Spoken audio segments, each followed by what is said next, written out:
Dear viewer, student and my friends, you're most welcome to my channel Commerce Web YouTube classes for you.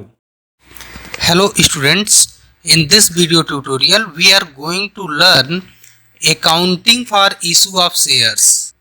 प्रिय विद्यार्थियों, इस video tutorial में हम लोग अंशों के निर्गमन का लेखांकन पढ़ेंगे। मैं doctor Amarnath Tiwari, assistant professor Divyanath PG college Gorakhpur. Students, आज का टॉपिक स्टार्ट करने के पहले मैं आपको बता दूं कि यह इशू ऑफ शेयर का दूसरा वीडियो ट्यूटोरियल है। इसके पहले हिस्से में हम लोगों ने इशू ऑफ शेयर से रिलेटेड टर्म्स को देखा था। स्टूडेंट्स, यदि आपने इशू ऑफ शेयर के फर्स्ट पार्ट को नहीं देखा है तो उसका लिंक आपको इस वीडियो के डिस्क्रिप्शन बॉक्स में मिल जाएगा, वहां से आप उसे देख सकते हैं। तो आइए आज का टॉपिक स्टार्ट करते हैं। और इस वीडियो ट्यूटोरियल में जो हम लोग डिस्कस करने वाले हैं वह है इशू ऑफ शेयर से रिलेटेड अकाउंटिंग टर्म्स या अकाउंटिंग एंट्रीज कैसे की जाती हैं। आज के इस वीडियो ट्यूटोरियल के इस हिस्से में हम लोग accounting of issue of shares को देखेंगे।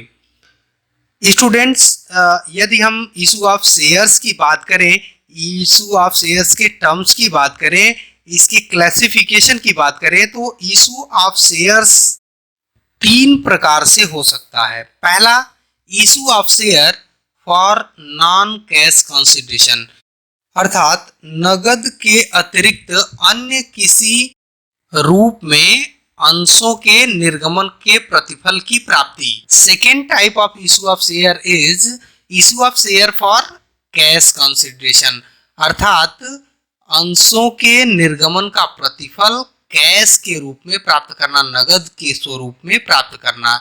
And third type of issue of share is issue of share without any consideration, अर्थात बिना किसी प्रतिफल के, बिना किसी मूल्य के अंशों का निर्गमन। स्टूडेंट्स, इस प्रकार यदि हम issue of share for non cash consideration की बात करें तो यहाँ पर तीन पॉसिबल केसेस ज्यादातर देखने को मिलते हैं। पहला, issue of share for fix asset, जैसे किसी संपत्ति का क्रय करना और उसके प्रतिफल के भुगतान या उसके क्रय मूल्य के भुगतान के स्वरूप में रुपए पैसे न दे करके बल्कि वेंडर को, विक्रेता को, संपत्ति के विक्रेता को संपत्ति के परचेज प्राइस के बराबर के अंशों का निर्गमन कर दिया जाता है। Second type of non cash consideration for stock, issue of share for stock, जैसे गुड्स खरीदा, सामान खरीदा, स्टॉक खरीदा और क्रेडिटर्स को पैसे में मूल्य का भुगतान न करके या नगद के रूप में मूल्य का भुगतान न करके बल्कि उतने ही रुपए के बराबर अंश निर्गमित कर दिए जाते हैं, उतने ही मूल्य के बराबर शेयर सर्टिफिकेट इशू कर दिए जाते हैं, अलॉट कर दिए जाते हैं। And third type of non cash consideration is issue of share for goodwill, यानी जैसे किसी कंपनी से या किसी बिजनेस को परचेज किया जाता है या उसकी गुडविल को खरीदा जाता है या उसके ट्रेडमार्क को, उसके कॉपीराइट को परचेज करते हैं और उसके बदले में कैश का भुगतान न करके, नगद में उनका भुगतान न करके बल्कि उनके परचेज प्राइस के बराबर के शेयर सर्टिफिकेट वेंडर कंपनी या वेंडर पर्सन को, विक्रेता को अलॉट कर दिए जाते हैं। तो इस प्रकार का जो इशू होता है वह होता है नॉन कैश कंसिडरेशन। तो यहाँ एक बार समराइज करें तो नॉन कैश कंसिडरेशन के तीन पॉसिबल केसेस हो सकते हैं। पहला, issue of share for fix asset, issue of share for stock, issue of share for goodwill. Students, जहां तक issue of share for cash consideration की बात करें तो यहाँ दो रूप देखने को मिलते हैं या दो प्रकार का इशू देखने को मिलता है। पहला, immediate full consideration paid in cash और दूसरा, कंसिडरेशन पेड इन इंस्टॉलमेंट। वहीं यदि थर्ड टाइप ऑफ इशू की बात करें जो है issue of share without consideration, तो यहाँ पर दो स्वरूप देखने को मिलते हैं। पहला बोनस शेयर या इशू ऑफ बोनस शेयर अर्थात बोनस अंशों का निर्गमन, और दूसरा इशू ऑफ स्वेट इक्विटी अर्थात स्वेट अंशों का निर्गमन। स्टूडेंट्स, इस प्रकार यदि हम इशू ऑफ शेयर के क्लासिफिकेशन को देखें तो इशू ऑफ शेयर किन किन परिस्थितियों में हो सकता है, तो इसमें सबसे पहला जो है वो है issue of share for fix asset, second is issue of share for stock, and third is issue of share for goodwill, and next is issue of share for cash consideration and consideration of issue of share receive immediate full consideration, and next type of issue is issue of share for cash consideration and consideration of issue paid in installment, next is issue of bonus share and issue of sweat equity। Students, यहाँ मैं आपको बता दूं कि इस video tutorial में हम लोग इन विभिन्न परिस्थितियों में इशू ऑफ शेयर से रिलेटेड होने वाली अकाउंटिंग एंट्रीज को देखेंगे कि विभिन्न परिस्थितियों में कंपनी की बुक्स में इशू ऑफ शेयर से रिलेटेड कौन कौन सी एंट्रीज पास की जाती हैं, कौन कौन से अकाउंट ओपन होते हैं। तो आइए हम लोग स्टार्ट करते हैं। सबसे पहले बात करते हैं issue of share for non cash consideration की, और इसमें होने वाली अकाउंटिंग एंट्रीज की बात करें तो जैसा कि हम लोगों ने अभी देखा कि issue of share for non cash consideration में तीन परिस्थितियां हो सकती हैं, और इसमें पहली जो परिस्थिति है, फर्स्ट सिचुएशन है, वह है issue of share for fix asset. तो आइए देखते हैं कि issue of share for fix asset के लिए कौन कौन सी जनरल एंट्री करी जाती है। तो स्टूडेंट्स, यहाँ issue of share for fix asset में सबसे पहले एंट्री करने की जरूरत तब पड़ती है जब कोई एसेट परचेज की जाती है। तो परचेज करते समय जो एंट्री होती है वह होती है fix asset account debit to vendors account, और इसका नरेशन यदि हम करें तो कह सकते हैं बीइंग एसेट परचेज्ड, और यहाँ पर फिक्स एसेट डेबिट साइड में जितने रुपए की एसेट परचेज की जाती है उसका अमाउंट लिखते हैं, और साथ ही साथ क्रेडिट साइड में भी उसके इक्वल अमाउंट लिखते हैं। यहाँ पर दूसरी एंट्री करने की आवश्यकता तब होती है जब एसेट के परचेज कंसिडरेशन के पेमेंट के रूप में वेंडर को शेयर सर्टिफिकेट इशू किए जाते हैं।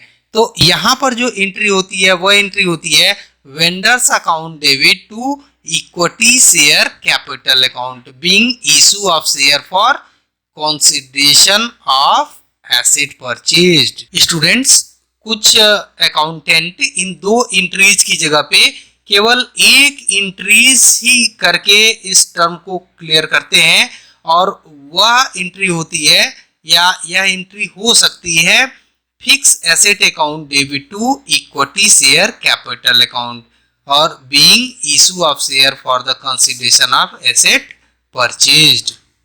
स्टूडेंट्स, इन अकाउंटिंग ट्रीटमेंट को हम इस एग्जाम्पल की सहायता से और अच्छी तरीके से समझ सकते हैं। स्टूडेंट, एक एसबीएल कंपनी लिमिटेड है जिसने एक मशीन श्रीराम इंजीनियरिंग से 1 लाख रुपए में क्रय की। क्रय मूल्य के प्रतिफल के भुगतान के स्वरूप में कंपनी ने विक्रेता को 1000 समता अंश 100 रुपए प्रति अंश की दर पर निर्गमित किए। आपको जर्नल एंट्री पास करनी है इन लेन देनों के लिए।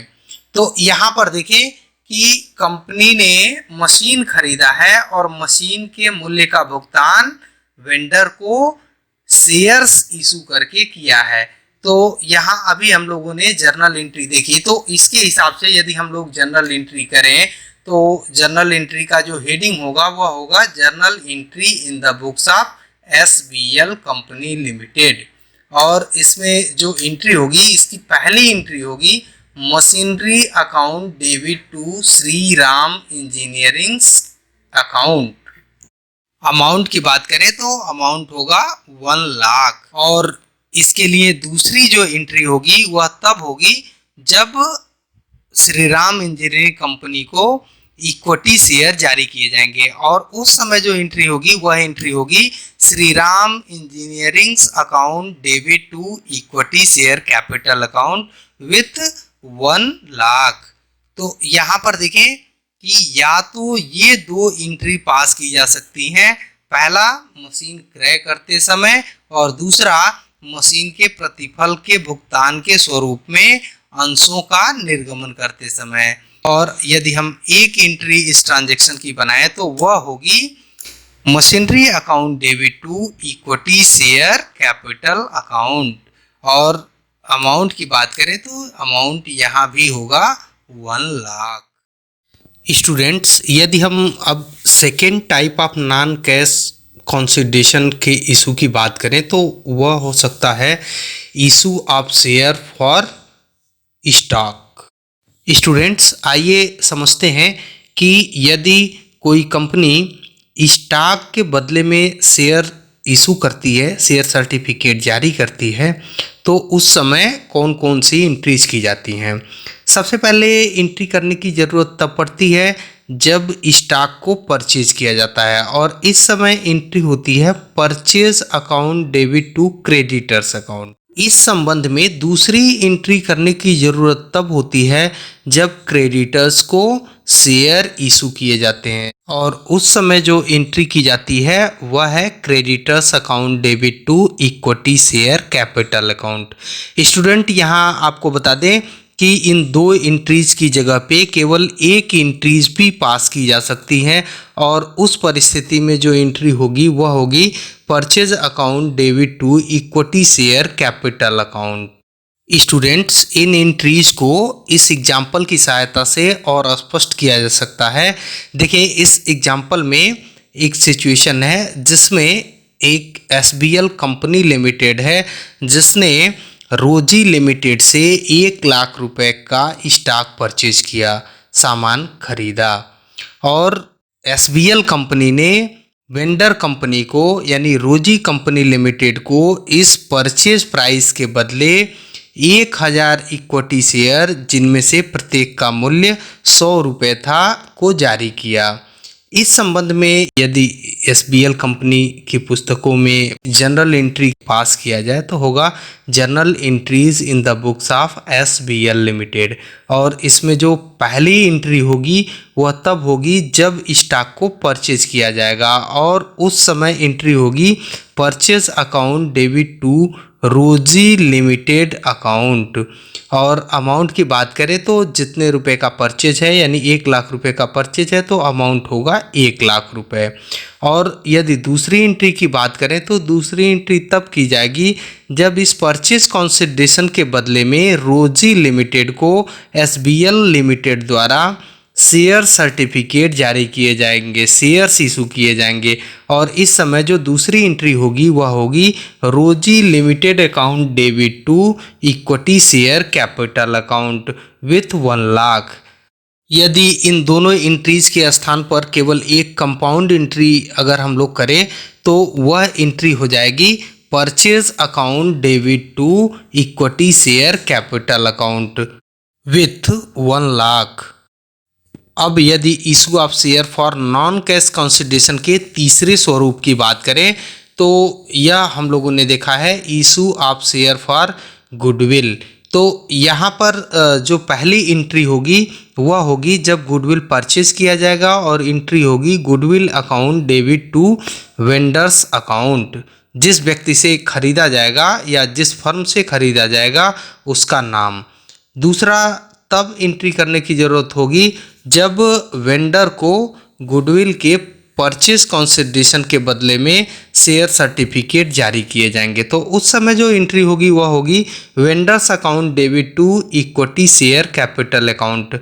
यहाँ भी बता दें स्टूडेंट, यहाँ पर भी इन दोनों एंट्री की जगह एक कंपाउंड एंट्री भी की जा सकती है, और यदि हम कंपाउंड एंट्री बनाएं इन दो एंट्री की जगह पे तो होगा goodwill account debit to equity share capital account. Students आइए इस टर्म को हम लोग इस एग्जाम्पल की मदद से समझने की कोशिश करते हैं। यहाँ पे again SBL company limited purchase goodwill of 1 lakh rupees from Rosy limited. The company issued 100 equity shares of 100 each to the vendor as consideration of purchase price of goodwill. Pass journal entry for above transaction. Students यदि इस transaction की entry हम लोग पास करें तो SBL limited की पुस्तकों में जो एंट्री होगी वह पहली एंट्री होगी जब गुडविल परचेज की जाएगी, और एंट्री होगी गुडविल अकाउंट डेबिट टू रोजी लिमिटेड विथ 1 लाख रुपीज़। और दूसरी एंट्री तब होगी जब रोजी लिमिटेड को गुडविल के परचेज प्राइस के बदले में शेयर सर्टिफिकेट जारी किए जाएंगे, और उस समय एंट्री हो जाएगी Rosy limited account debit to equity share capital account with 1 lakh.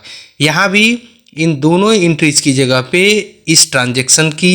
इन दोनों ट्रांजैक्शन की एक कंपाउंड एंट्री बनाई जा सकती है, और उस परिस्थिति में जो एंट्री बनेगी वह होगी goodwill account debit to equity share capital account with 1 lakh rupees.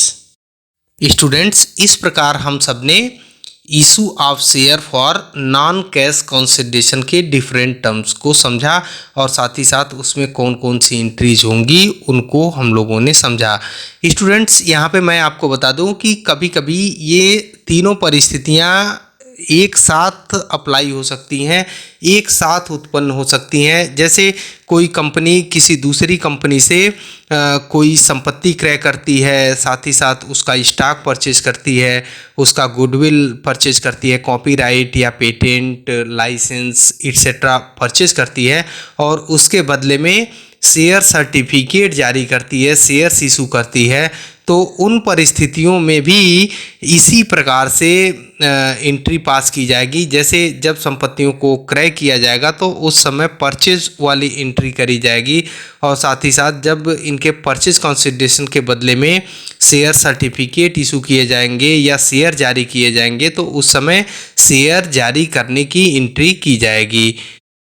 Students अब हम लोग second term issue of share for cash consideration की बात करते हैं, यानी यदि अंशों का निर्गमन नगद के रूप में प्रतिफल प्राप्त करके किया जाता है तो यहाँ पर हम लोगों ने देखा कि यहाँ दो परिस्थितियाँ हो सकती हैं। पहली, issue of share for immediate full consideration, यानी शेयर सर्टिफिकेट जारी किए जाएं, शेयर इशू किए जाएं, और एक किस्त में ही एक मुश्त शेयर की पूरी प्राइस जो है यदि प्राप्त हो जाती है या प्राप्त की जाती है तो इस केस को कहेंगे issue of share for immediate full consideration. और इस परिस्थिति में यदि जनरल एंट्री की बात करें तो सबसे पहले जनरल एंट्री तब होगी जब शेयर एप्लीकेशन और अलॉटमेंट मनी रिसीव होगी, और इस समय जो एंट्री होगी वह होगी bank account debit to share application and allotment account.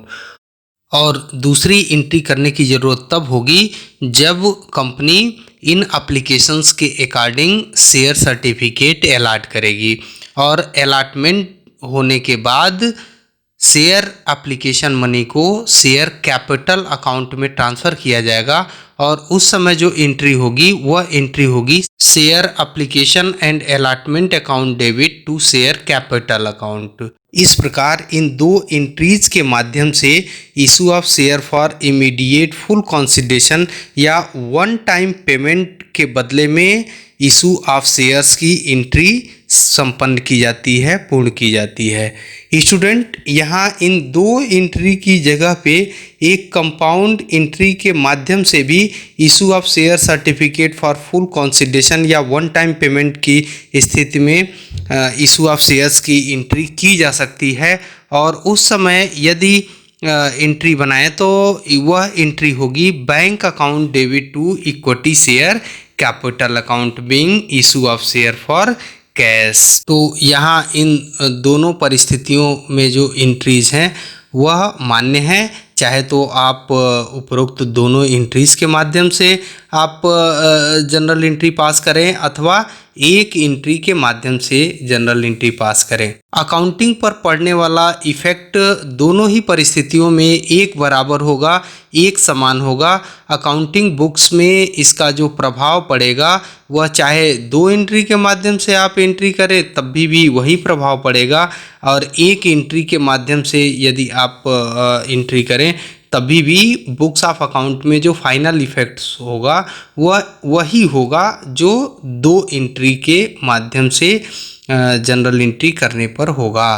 तो इस प्रकार से आप दोनों में से कोई एक तरीका अपना सकते हैं issue of share for immediate full consideration के बदले। स्टूडेंट्स, इस टर्म को समझने के लिए हम इस एग्जाम्पल की मदद ले सकते हैं, और इसमें ए limited issue 1 lakh equity share of 100 each payable in full on application. The company received for 1 lakh share application were accepted in full। यानी कंपनी ने 1 लाख इक्विटी शेयर जारी किए जिनमें से प्रत्येक 10 रुपये का है। कंपनी को इस इशू के बदले में 1 लाख शेयर के लिए एप्लीकेशन प्राप्त हुए और कंपनी ने इन्हें स्वीकार कर लिया और इनके बदले में शेयर्स अलॉट कर दिए गए, और इनका जो पेमेंट है वो वन टाइम पेमेंट है, फुल कंसिडरेशन एक ही बार में प्राप्त हुआ है। तो यहाँ पर जो इशू की एंट्री होगी वह issue of share for immediate full consideration की परिस्थिति में एंट्री बनेगी, और यहाँ पहली एंट्री तब होगी जब शेयर एप्लीकेशन और अलॉटमेंट का पैसा प्राप्त होगा। तो उस समय एंट्री होगी bank account debit to equity share application and allotment account. Student, चूँकि शेयर जो है वो 1 लाख है और हर शेयर जो है वो 10 रुपये का है, वन टाइम पेमेंट है, तो टोटल अमाउंट जो यहाँ इस एंट्री में होगा वह होगा 10 लाख रुपए का।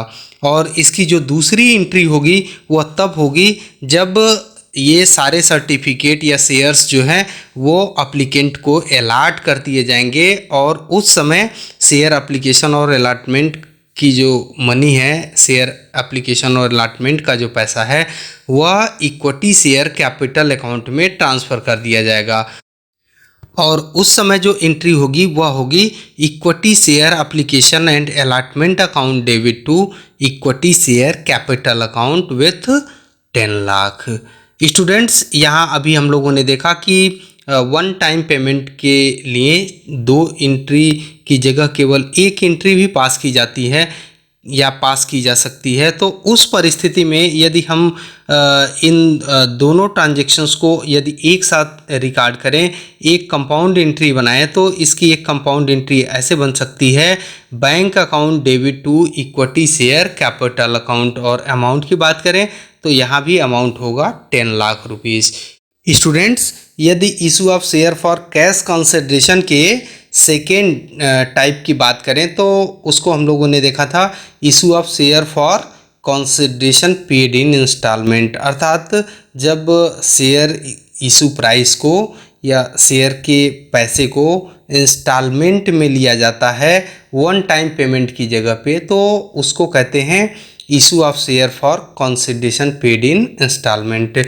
यहाँ आपको मैं बता दूं कि यह जो परिस्थिति है नॉर्मली इशू ऑफ शेयर के लिए यही परिस्थिति अपनाई जाती है, या आगे हम लोग जो क्वेश्चंस देखेंगे या हमारे सिलेबस से रिलेटेड जो क्वेश्चन ज़्यादातर मिलेंगे उसमें यही परिस्थिति सबसे कॉमन है, जिसमें इशू प्राइस को इंस्टॉलमेंट में कंपनी डिमांड करती है, और यही ज़्यादातर प्रैक्टिकल भी है। और यहाँ पर देखें कि इस परिस्थिति में इशू ऑफ शेयर की जो प्रोसेस है, इशू ऑफ शेयर का जो टर्म है वो किन किन स्टेप्स से होके गुजरता है, इसकी क्या प्रोसेस है। तो इसका जो पहला स्टेप है वह है इशू ऑफ प्रॉस्पेक्टस, यानी जब भी शेयर सर्टिफिकेट जारी किए जाते हैं तो सबसे पहले कंपनी अपना प्रॉस्पेक्टस जारी करती है, प्रविवरण जारी करती है, जो एक तरीके से offer for purchase of shares होता है, यानी शेयर खरीदने के लिए एक ऑफर होता है।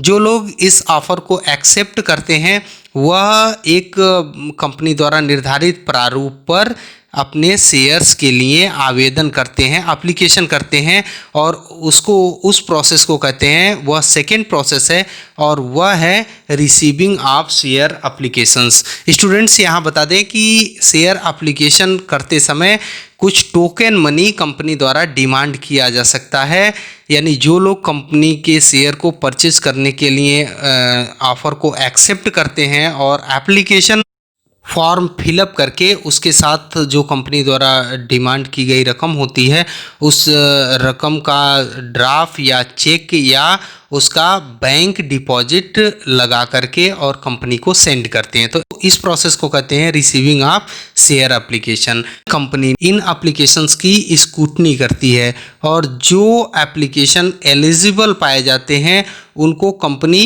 शेयर सर्टिफिकेट अलॉट करती है या उनके बदले में शेयर्स अलॉट करती है, और इस प्रोसेस को कहते हैं अलॉटमेंट ऑफ शेयर्स। और जब कंपनी अपने शेयर्स अपने आवेदकों को अलॉट करती है तो उसके बाद अलॉटमेंट पर कुछ पैसे की डिमांड करती है और उस समय अलॉटमेंट मनी कंपनी को प्राप्त होती है। और लास्ट या नेक्स्ट जो प्रोसेस है वह है मेकिंग कॉल्स। कंपनी समय समय पर अपने अलॉट किए हुए शेयर्स का जो पैसा है वह कॉल्स के रूप में प्राप्त करती है या कॉल्स के रूप में डिमांड करती है।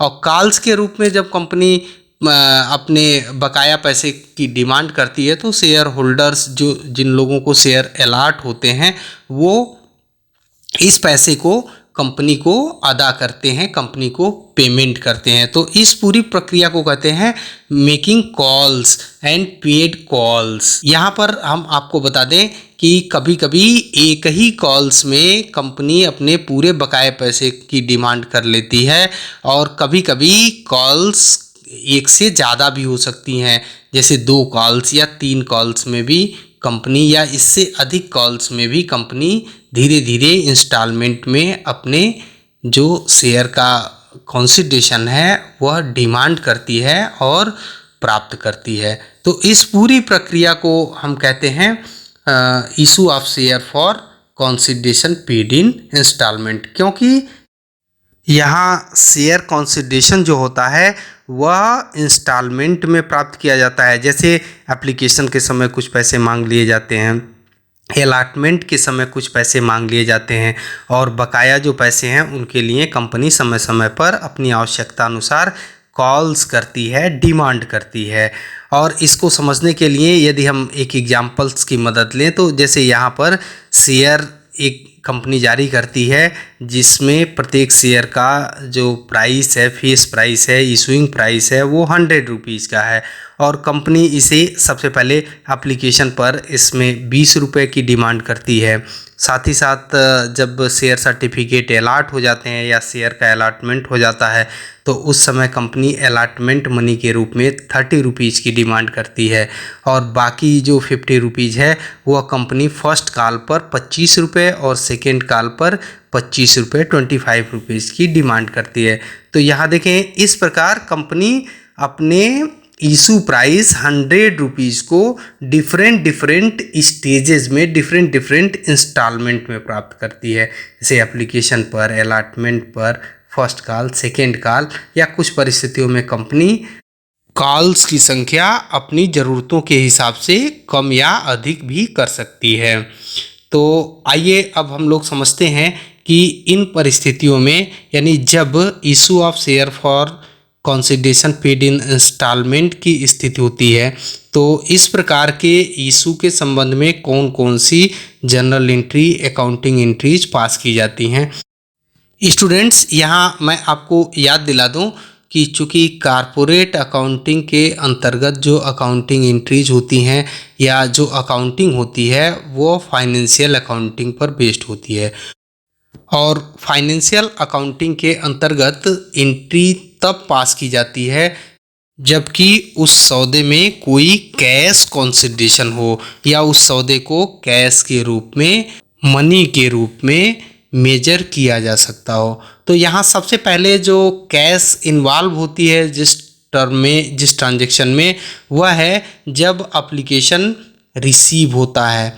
तो एप्लीकेशन रिसीव होने पर यदि कंपनी कोई पैसे की डिमांड करती है एप्लीकेशन के साथ, तो ये एंट्री करने की ज़रूरत होती है।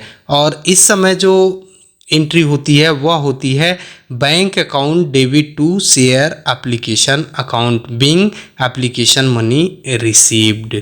और दूसरी एंट्री करने की ज़रूरत तब पड़ती है जब कंपनी इस शेयर एप्लीकेशन के पैसे को शेयर कैपिटल अकाउंट में ट्रांसफ़र करती है, और उस समय एंट्री होती है share application account debit to share capital account. Students, इस परिस्थिति में अगली जो एंट्री करी जाती है वह अलॉटमेंट के टाइम पर करी जाती है।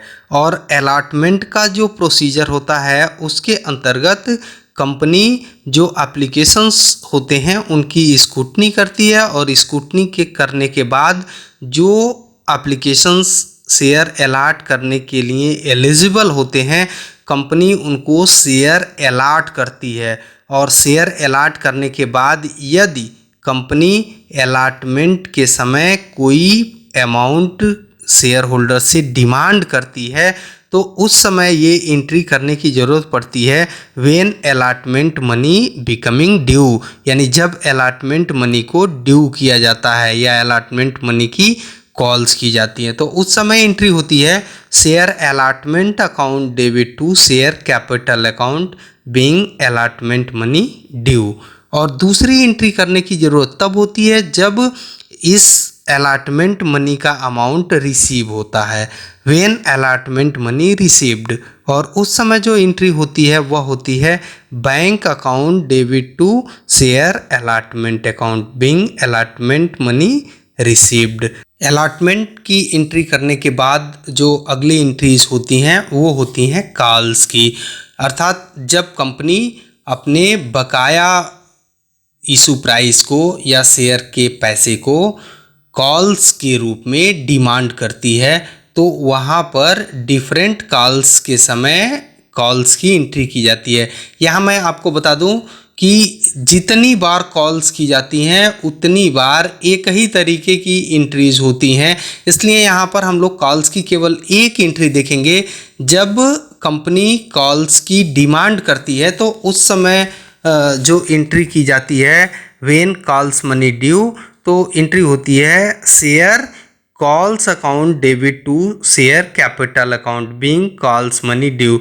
स्टूडेंट, यहाँ आपको बता दें कि यदि यह फर्स्ट कॉल है तो इसके लिए लिखते हैं share first call account debit to share capital account. साथ ही साथ यदि यह सेकेंड कॉल है तो इसके लिए यहाँ पर केवल ये लिखने की ज़रूरत होती है share second call account debit to share capital account. और फर्दर आगे अगर थर्ड कॉल है, फोर्थ कॉल है, तो केवल यहाँ पर कॉल्स की संख्या बढ़ाने की ज़रूरत होती है। बाकी एंट्री चाहे पहली कॉल्स ड्यू होने की हो या दूसरी कॉल्स ड्यू होने की हो, एक ही होती है, यानी share particulars calls account debit to share capital account. और दूसरी एंट्री तब होती है जब कॉल्स का पैसा प्राप्त होता है, व्हेन कॉल्स मनी रिसीव्ड। और उस समय जो एंट्री होती है वह होती है bank account debit to share particulars calls account, यानी पहली कॉल्स है तो share to share first call account, दूसरी है तो to share second call account, तीसरी है तो to share third call account. तो इस प्रकार स्पष्ट होता है कि चाहे कोई भी कॉल्स हो, पहली, दूसरी, तीसरी, और कॉल्स की जो एंट्रीज होंगी वो एकदम सिमिलर होंगी, एक तरीके की होंगी, यानी कॉल्स ड्यू होने पर एंट्री और कॉल्स रिसीव होने पर, कॉल्स मनी रिसीव होने पर की जाने वाली प्रविष्टि। स्टूडेंट्स, आइए इस टर्म को हम लोग एक एग्जाम्पल की मदद से समझने की कोशिश करते हैं। स्टूडेंट्स, यहाँ जो प्रश्न है उसमें एक SBL कंपनी ने 50,000 इक्विटी शेयर 10 रुपये प्रत्येक अंश की दर पर जारी किए। राशियां निम्न प्रकार प्राप्त की गई: एप्लीकेशन पर 2 रुपये की दर से, अलॉटमेंट पर 3 रुपये की दर से, और फर्स्ट कॉल पर 2 रुपये की दर से, सेकेंड कॉल पर 3 रुपये की दर से। तो इस प्रकार देखें, 2 रुपये एप्लीकेशन पे, 3 रुपये अलॉटमेंट पे, फर्स्ट कॉल पे 2 रुपये और सेकेंड कॉल पे 3 रुपये, अर्थात 10 रुपये का जो अमाउंट है वह 4 बार में प्राप्त किया गया है। सभी राशियां तय समय पर प्राप्त हो गई और इन सभी ट्रांजैक्शंस के लिए आपको SBL कंपनी की पुस्तकों में जर्नल एंट्री पास करनी है। तो आइए हम लोग इसकी जर्नल एंट्री कैसे बनेगी इसके संबंध में बात करते हैं। तो सबसे पहले जो जनरल एंट्री होगी वह चूँकि SBL कंपनी लिमिटेड की पुस्तकों में होगी, इसलिए हेडिंग जो है वो क्या होगा, general entry in the books of SBL company limited. और इस संबंध में जो पहली एंट्री होगी वह शेयर एप्लीकेशन अमाउंट प्राप्त करते समय एंट्री होगी और शेयर एप्लीकेशन का जो अमाउंट है वो 2 रुपये की दर से है। तो यहाँ पर जो एंट्री होगी, bank account debit to equity share application account, और अमाउंट की बात करें तो अमाउंट होगा 1 लाख रुपीज़। दूसरी एंट्री तब होगी जब एप्लीकेशन का अमाउंट शेयर कैपिटल में ट्रांसफ़र होगा और एंट्री होगी equity share application account debit to equity share capital account with 1 lakh rupees. Third entry की बात करें तो थर्ड एंट्री तब होगी जब SBL कंपनी अलॉटमेंट मनी की डिमांड करेगी और इसको कहते हैं अलॉटमेंट मनी जब ड्यू होगी, तो उस समय जो एंट्री होगी वह होगी equity share allotment account debit to equity share capital account with 1,50,000। क्योंकि जो यहाँ अलॉटमेंट का अमाउंट है वह 3 रुपये की दर से है और शेयर्स की संख्या की यदि बात करें तो शेयर नंबर ऑफ शेयर्स कितने हैं, 50,000, तो अमाउंट होगा 1,50,000। और अगली एंट्री यानी फोर्थ एंट्री तब होगी जब यह अलॉटमेंट मनी प्राप्त की जाएगी और उस समय जो एंट्री होगी वह होगी bank account debit to equity share allotment account with 1,50,000।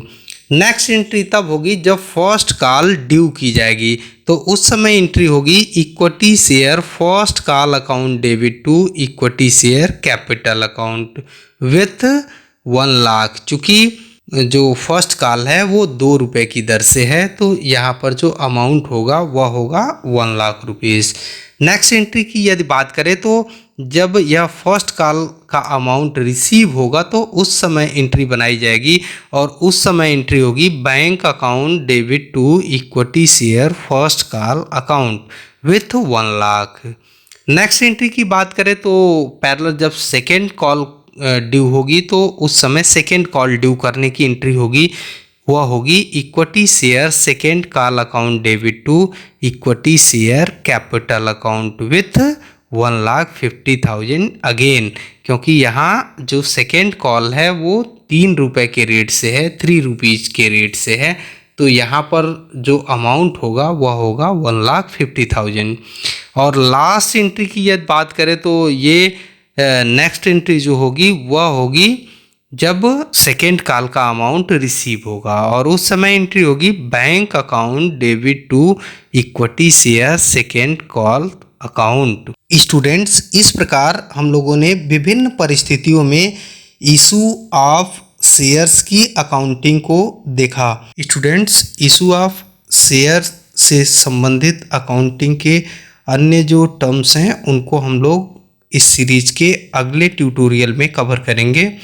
प्रिय विद्यार्थियों, अगर जानकारी अच्छी लगी तो हमें कमेंट करके बताएं। वीडियो अच्छा लगा तो लाइक करें, शेयर करें और चैनल को सब्सक्राइब करें। Thank you.